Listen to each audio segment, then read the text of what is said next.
I'm here with my brother Sheldon. Yes, yes, y'all. I'm excited because, I've been thinking about getting him on for a while, and I had told him this, but then I ran into him in Anaheim at NCTE, and he put the pressure on. He's like, "Hey, man, you said you gonna get me on, and you haven't." I'm like, "Yo, I wasn't lying, bro.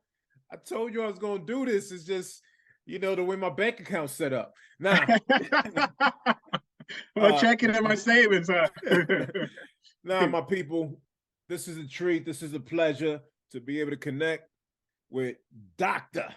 Sheldon Eakins. And one of the reasons it's a pleasure for me is because he's an individual. I've only been doing this for a year and a half, and he's an individual that when I started, someone, Monica Cohen, I believe it was Monica, who recommended I reach out to Sheldon and was like, "Hey, he's doing great work with his podcast. I think you should connect with him. He can give you some insight." And he did. I hit him up, and he was very generous with his time, very generous with giving me some direction. Hey, these are some of the resources I use. And you think everybody gets down like that, but I'm gonna be straight with y'all. That's not always the case.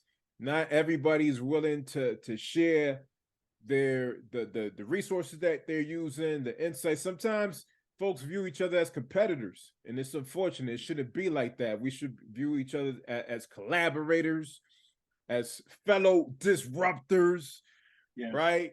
As the t-shirt Sheldon's rocking states, and as he's been talking about, right? If you have dug into his book, Lead in Equity, then you know that he talks about this notion of being a disruptor. Don't just settle for being an ally. And he also gets into other terms that he used, such as co-conspirators, so on and so forth, and why he uses the term disruptor. I'm not going to reveal all of that because if you don't have the book, you have to go cop that. All right, folks, we can't give you all the gems. We're not doing all the work for you. You got to do some of the work. Go get the book now, Lead in Equity, by the good doctor, Sheldon L. Eakins. We're going to, first of all, thank you. Thank you for taking time to connect with me here. I want to start with your middle name. The L, man. I've been thinking about this for a while. What does the L stand for? Because in none of your publications do I see that the L is revealed. And I haven't heard you talk about it on the podcast, so I need to know. And I think the people want to know what the L stands for, Sheldon. Roberto, first of all, thank you for having me on the show. I love the energy. Like, I gotta take you wherever I go. Like when I do keynotes, like you gotta be my like hype folk. Just just get me coming to the stage. Like I want you from now on. We'll talk offline about what that could look like. For the L though, so Sheldon L. Eakins, Lewis is my middle name, and my dad's name is Lewis Eakins. So he's actually Dr. Eakins as well. And I really respect my father. Like I have a lot of respect for him. So I actually wish I had been a junior. So I just have his first name as my middle name. So I have a son, and he's Sheldon Jr. So he's Sheldon Lewis Eakins Jr. as well, or he's Sheldon Lewis Eakins as well. And the reason why I did that was because again, just thinking about the relationship that I've had with my father. I mean, he's very close. I mean, I'm an entrepreneur because I grew up in a household with an entrepreneur. He was an entrepreneur. And so like, I never thought I would end up being one. I started teaching. That's why I went teaching, because I was like, this is safe. And then the next thing I know, I'm opening up a business, and I'm reaching out to him. What's an LLC? What's the sole proprietor? What should I do? And he's always been there for me. And so I want to be the same way for my own son. So that way he grows up, he's proud of his name. He's proud of his father, just like I am proud of my father as well. Now, people ask me, well, why do I put the L? Why don't I just say Sheldon Eakins? I watched a podcast, I listened to a podcast years ago, and they said basically that people associate more intelligence when they see your middle initial. There's something subconsciously when you say, rather than me saying Sheldon Eakins, but you put the Sheldon L. Eakins, it just means it's a lot of people's mind. There's more intelligence and credibility that comes with that middle initial for some reason. I do some research or whatever, but I listened to that podcast, and then I was like, okay, that's what we're doing. We're gonna put that L in there, and every time we're gonna always have a middle initial for everything I do. So that's that's the story behind all that. That's great. No, that's great, man. I don't know if you're inspiring me or if I gotta go and read the research. You said I don't have a middle name, so now you're gonna make me go and create a middle name just so just so I could put a random letter in there and people could see me as more intelligent. Yeah, yeah. Again, it's research based. I can't tell you who did the research, but that's definitely something I found out. Well, thanks for sharing that story. I love that we're starting with this Black joy, with this Black fatherhood, Black strong family example. And listen to you, man. It's really pulling on my heartstrings because I have a lot of respect for my father. My father passed away in February, and so just thinking about what you described, right? I have a son, my 4-year-old, and there's things that are present for me in terms of the legacy I want to create for him, and also the legacy I want to extend in terms of like what my father did and has meant for my life. So thank you for sharing that. Thank you for sharing that. And I think it's so important for us to share these types of examples, because every time we share such examples, we're acting as disruptors, right? We are disrupting that narrative that the media, mainstream media, has pushed about Black families and Black males and Black fathers, and if we're getting more specific, right? And the absence of, we're very present, right? We're very present, and so want to continue to highlight such examples of the presence of Black fathers, the impact of Black fathers, and the legacy of Black fathers. So thank you for sharing that. Listen, I appreciate you providing, sharing your platform with me just so I can share that story. I've never shared this story publicly. Like this is, my dad knows, I've had these conversations like, man, I wish I could have been a junior. Like I really do respect, your guidance and just who you are as a man. Like you definitely reared me in a way that I wanted to do the same things that I've learned from my father, and be able to do the same things for my kids. And so, yeah, so I appreciate the opportunity to be able to say these words. That's love. So you start your book, Lead in Equity, by mentioning that you have made mistakes in the past. Then you share an experience that occurred while you were student teaching. Now, we won't necessarily get into that, but outside of that experience, what is one mistake you've made in your professional education career that you regret? And I ask this because I know you value modeling vulnerability and humility, as that's the focus of chapter 8 in your book. Listen, first of all, people think because I'm the equity guy, I'm supposed to be perfect. I'm not on point. I mess up all the time. And my children could call me out all the time. Like, Daddy, you're being biased. And I'd be like, yo, I'm off right now. I'm not on, I clocked out earlier today. Like I mess up all the time. Like I definitely make a lot of mistakes. I'll share a quick story.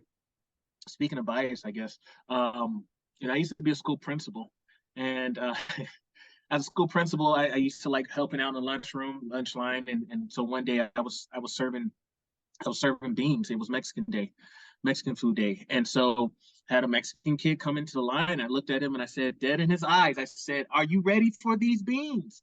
And he said, "No, I don't want any beans." And I looked at him with like a sense of surprise. I just could not believe this young Mexican kid did not want some beans and on Mexican food day. And I was like, "You sure you don't want these beans?" And you know what he said? He said, "Mr. Eakins, that's a stereotype. We don't all eat beans." And I said, "You know what? My bad. You're right. I messed up. I totally stereotyped you. Totally stereotyped you. I'm wrong." And he laughed and he was like, "It's all good." And he explained. He said, at home, yeah, definitely. There's Mexican food. We typically have beans at home. However, I just never have liked beans. I've never liked it, and it's just not something I eat. And I tell that story sometimes because it helps me show a little bit of humility, because I do some like when I do trainings, on implicit bias, for example, microaggressions, this kind of things. And I don't want to appear as if I am the expert. I don't like being called an expert. I just try to stay a chapter ahead. I have experiences, and there's some things that I'll never experience, and I can try to be empathetic as much as I can, but I can't relate for every type of situation. but I like to share with my audience and the folks that I'm working with. Like, look, I messed up too. Shoot, I just messed up last week. So I'm standing here before you, just letting you know. Look, I'm working on this as well. There's absolutely no way that we can end.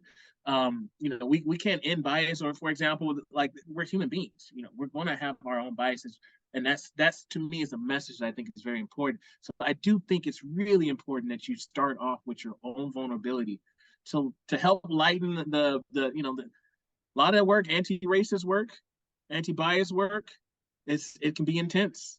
And I think when you want to really create a brave space, you got to be the first one to be brave. Not out, not your content stuff. Yeah, you know your stuff, but really taking the time to be brave. You asked me how I was doing before we even hit record, and I told you I was like, honestly, today is a good day. But if you'd asked me this a couple months ago, I would have had a different answer. Like I've been trying to really work on, because generally, small talk. Hey, how you doing? I'm good. How you doing? I'm good. Right. Normally that's how we do. However, like I have really been working on. Look, you know what? I'm kind of down right now. I've had to reschedule some interviews. Like I've logged on and they could see it on my face, and I'm like, you mind? Can we touch base next week? I'm just having a really rough day. And people understand that. I mean, especially with everything we got going on, like mental health is starting to be more discussed these days. But it wasn't, I would say, especially in our Black communities, it's not always something that was encouraged. And so now we're seeing a lot more of those conversations happening. So yeah, I really do just try to just be more open and honest with how I'm feeling, what I got going on in life. Yeah, I could appreciate that. I could appreciate that for sure. And I know that's where we're often, or we have been, especially Black men, have been taught to just hold things, right? Like, hey man, just you got to put on your game face and keep it pushing. And in the past couple years, I've come to understand how much holding all these things in, especially like these emotional matters, how much it impacts you physically, spiritually, so on and so forth. But I'm thinking about like literally the physical impact, like my stomach issues I've had because I've been holding so much, and it's been hard for me to release. And that's something I'm learning and working through. So I appreciate you sharing the importance of like, hey, I'm calling it what it is in this moment. This is how I feel. This is how it's impacting me. I need to reset. Yeah. Let's not be afraid of reset. So let's continue here talking about vulnerability and humility. I really want to stay in this place because I don't think it's a conversation that we have enough. It's happening, but I love to see people to continue to unpack this notion of modeling vulnerability and humility. And so why don't you just share why you deem this important? I mean, you dedicated a whole chapter to it in your book. Yeah. Yeah. Well, that chapter was very, I mean, the book itself was personal. But that chapter was really personal for me because, in the midst of writing this book, I was going through a divorce, and it wasn't it wasn't an easy divorce. I'll put it that way. There's a lot happening there, but still, I was going to school every day and show up, and the students would ask me questions like, "Are you okay?" Like, the whole conversations, and I'd be like, "No, man, I got court today." Or I got this today. I got, this issue is happening, or I got to meet with my attorney, or I just got this text message. It was always something going on. And so while I'm a human, again, as a human being, I have a job. I got to pay my bills. I got to support my kids and everything. Yet I have stuff in the background that's distracting, but I need to be fully present. I think we often ask our students to be vulnerable and open. Journal prompt. What is your deepest, darkest, whatever. And we ask our students all the time to share and express who they are, and we want to get to know our students, and which I think is very important. Don't get me wrong. However, at the same time, I think that we need to be doing the same. Like we need to be sharing a little bit about ourselves. Now it doesn't mean that we gotta like tell them every ins and out that we have. You know, hey, I'm behind on my child support, or I'm behind on my bills, and I don't know if I'm gonna have a roof over my head. I don't know if we necessarily need to go into details with things, but I feel like if we're asking our students to share and we want to connect and we really want to build that rapport, then we need to be able to reciprocate that as well. So yeah, I used to have conversations with my students. I was a director of special ed at the school, and I had some kids that had some 504 plans. Let's just call it 504 plans, and for anxiety or some emotional distress, those kind of things. And they would come to me and share with me how their day was. They would check in with me throughout the day, just because I always want to make sure that they're good. And then they started asking me questions. They started, hey, look, you're always hearing about what I got going on. Kept telling me about what you got going on. And so I would feel comfortable with sharing, and we got really close. When I left the school, I mean, we're still, a lot of those students we're still Facebook friends, and I still try to check in on the kids to see how they're doing, because that maintaining that relationship is very important to me. I think even as school leaders, sometimes we feel like we're supposed to know all the answers, and we're supposed to be discerning right then and there. I've really been working on situations like, I don't have an answer right now. However, can we touch base tomorrow? Or can you give me a couple hours and we touch base? Or, just letting folks know, listen, I don't know everything, but I'm not going to ignore this issue. I do want to address it. I just need a little bit of time to think and figure this out. Can we touch base later? And again, I think those little things just kind of, again, humanizes us and puts the focus back on, yes, we're not perfect. We don't know everything. However, we're doing our best. Yeah, that's great, man. That's great. It's important. And I can relate to you in so many ways. That we have so much synergy. I used to be a former principal, Mm-hmm. and I also was a school leader in various roles, but there was a time that I had a life before Lorena, and I went through a divorce also. And I was showing up, putting on my game face day in and day Yeah. out, like nobody really knowing what was going on in my life, dealing with depression and all types of things, right? Holding it together in the professional sense, but on the personal side, man, my life was a mess. It was falling apart. And, eventually got to a place where, I had to, things were just so messy that, I needed to talk to an individual who was my supervisor, but we also on the same leadership team, because I was in a different role at that time. I wasn't principal, but and we became really good friends. We're still good friends to this day, but he became the person I turned to during that time, so he could understand, like, yo, if I'm not killing it in the professional space right now, this is why.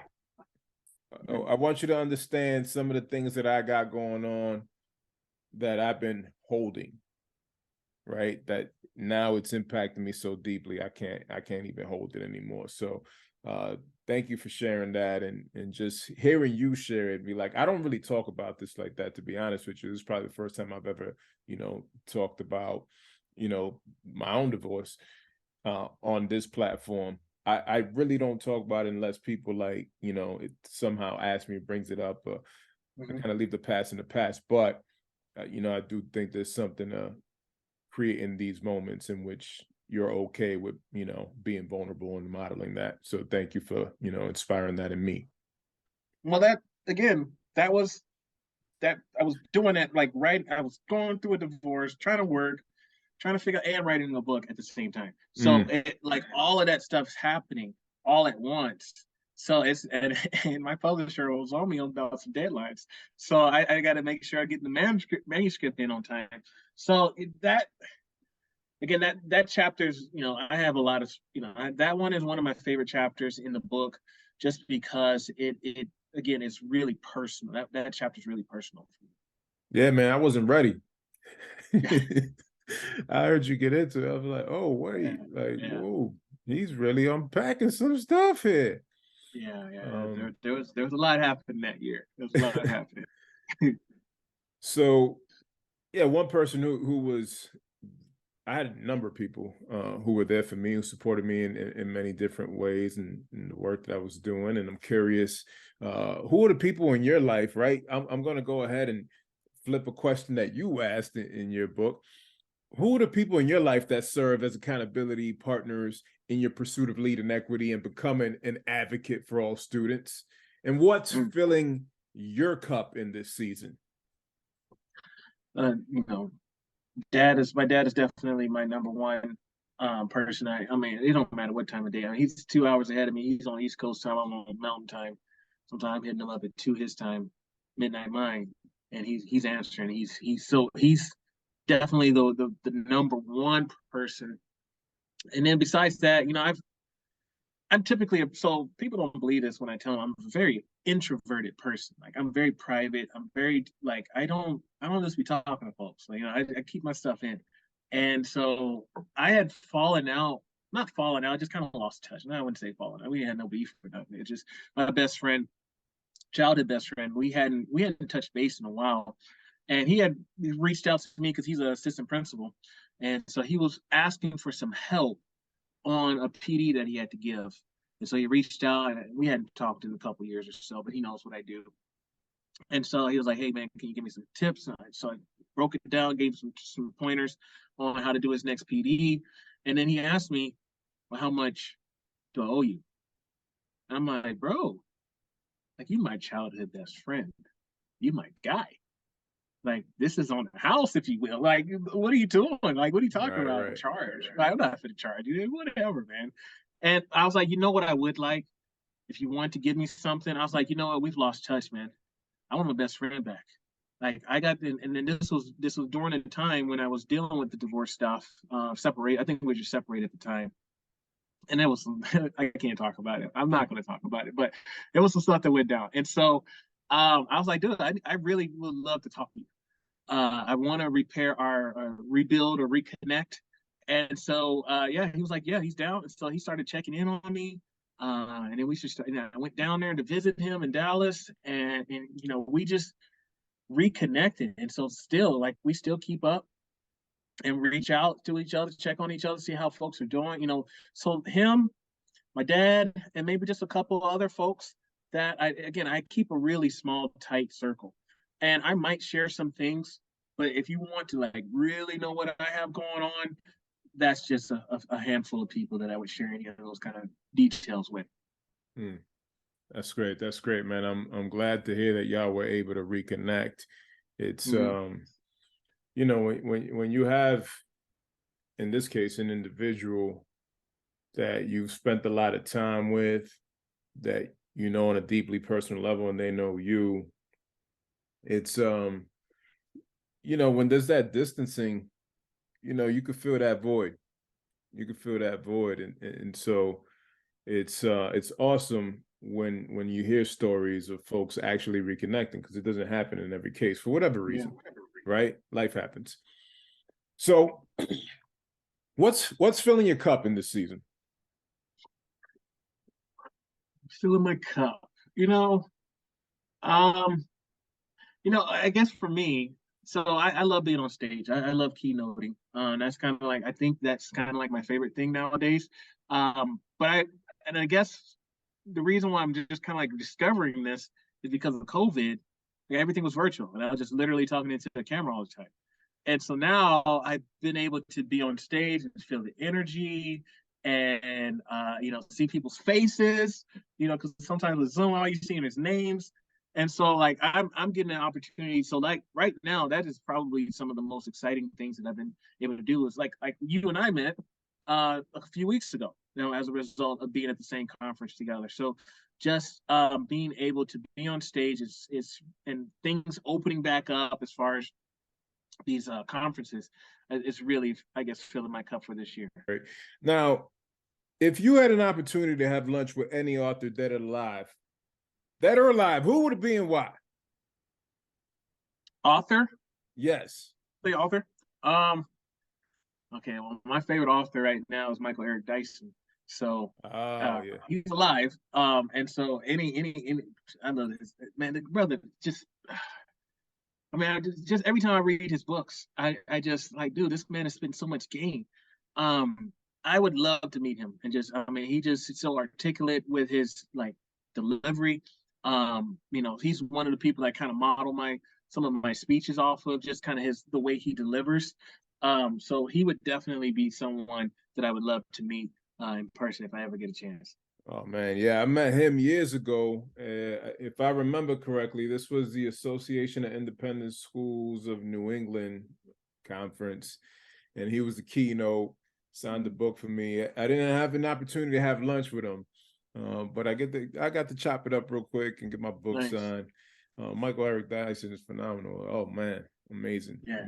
amazing writer, amazing speaker, amazing um, academic. Just wow, so much to offer there. That's a good one. I've been getting a lot of lately. Been getting a lot of James Baldwin. So this was a good mix up. Audre Lorde is the one who's coming up also lately, but I think you're the first person to mention Michael Eric Dyson. Yeah, Yeah, I got all his books. Like I got audibles and I got like the physical books. Like I mess with him. Like that's my guy. that's One of great. these That's days great. I'm gonna meet him. Yeah. So to those that are listening, what is a message of encouragement that you want to offer them? You know, I don't want to be one of those people that says if you know, I try to be careful with these type of messages, right? Because you don't know anybody, you don't know someone's situation, right? And so I tread lightly um, when it comes to this because I know how I dealt with a situation may not be the Mm, same way someone else or someone's dealing with something worse, right? But what I would say is a general, you know, find some people, whether you're a person that's typically, you know, again, very private, but I have found a lot of resources and support from just reaching out to my family. You know, my brother lives in town here with me. He's definitely been looking out for me. My sister, she's in Georgia. However, I could hit her up.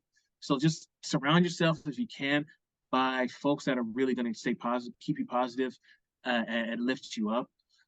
And then I got into self-help books as well. I used to be one of those individuals who was like highly against it. You know, oh, you don't need self-help. But I changed my mind. I have read some books that have really changed my life. So surround yourself by some folks that are key positive for you.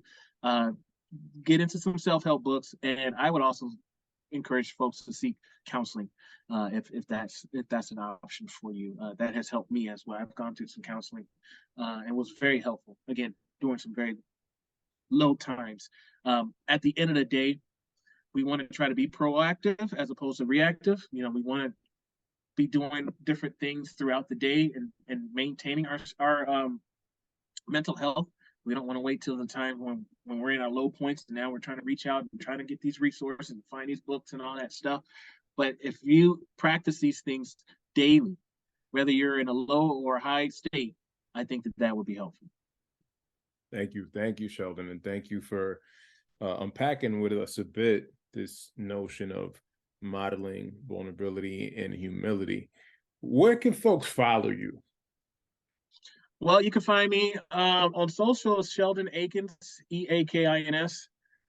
Is at Sheldon Eakins. So I'm on Twitter and I'm also on Instagram. You can always go to the website, leadingequitycenter.com. And if you're a podcast listener, my show is called Leading Equity. Subscribe to Lead in Equity today. The book, Lead in Equity, Becoming an Ally. Do yourselves a favor, purchase a copy. Sheldon's doing excellent work. If you're working in schools, feel free to reach out to him. You could book him for a 30-minute consultation. A lot of game to offer. If you're not familiar with his work, you are missing out. Brother Sheldon is just doing some amazing stuff. Again, he's been grinding for a minute here. And so I know I have been blessed by his work. I'm subscribed to the newsletter, so I get all the updates. This guy's on overdrive, interviewing everybody, and really covering such a wide range of topics being a man committed to his word as it relates to leading equity and becoming an ally. Sheldon, thank you for your time. Thank you for your work. And I look forward to keeping the conversation alive. I think there's a lot more that you and I will talk about in the future, both on the platform, but also offline. Absolutely. Thank you so much for having me.